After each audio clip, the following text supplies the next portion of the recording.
దేశంలో బంగారంపై రుణాలు అందించే బ్యాంకింగేతర ఆర్థిక సంస్థల వ్యాపారం రాబోయే 2 ఏళ్లలో పరుగులు పెట్టనుంది. 2027 మార్చి నాటికి ఈ సంస్థల నిర్వహణలోని ఆస్తులు 4 లక్షల కోట్లను అధిగమిస్తాయని ప్రముఖ రేటింగ్ ఏజెన్సీ క్రిసిల్ రేటింగ్స్ అంచనా వేసింది.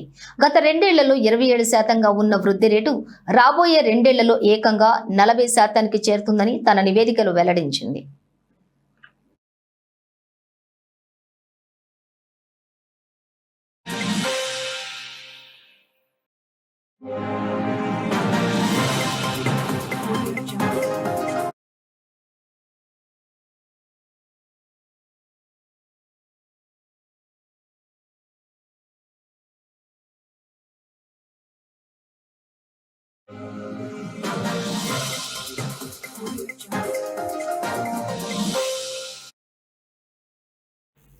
ఇక ఈ భారీ వృద్ధికి పలు కారణాలను క్రిసిల్ విశ్లేషించింది. ముఖ్యంగా బంగారం ధరలు గణనీయంగా పెరగడం ప్రధాన కారణంగా నిలుస్తోంది.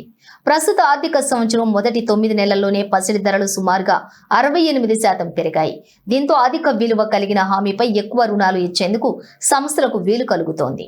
అదే సమయంలో అన్సెక్యూర్డ్ రుణాలపై నిబంధనలు కఠినతరం కావడంతో ప్రజలు ఎక్కువగా సురక్షితమైన గోల్డ్ లోన్ల వైపు మొగ్గు చూపుతున్నారు.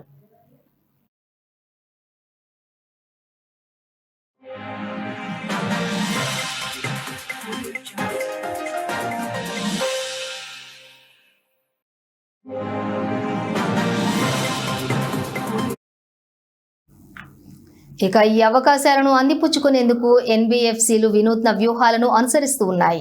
పెద్ద ఎన్బిఎఫ్సిలు తమ బ్రాండ్ ఇమేజ్తో ప్రస్తుత శాఖల్లోనే వ్యాపారాన్ని విస్తరిస్తున్నాయి.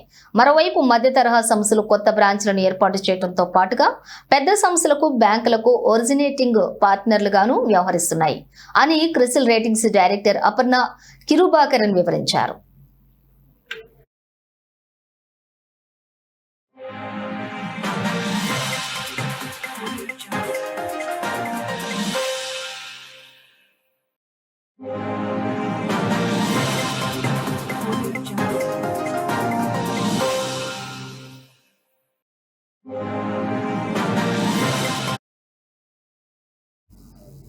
ఇక ఈ క్రమంలోనే ఒక్కో బ్రాంచ్కు సగటు AUM 2024 ఆర్థిక సంవత్సరంలోని 10 కోట్లుండగా ఈ ఏడాది ప్రథమార్థంలోని 14 కోట్లకు పెరిగింది.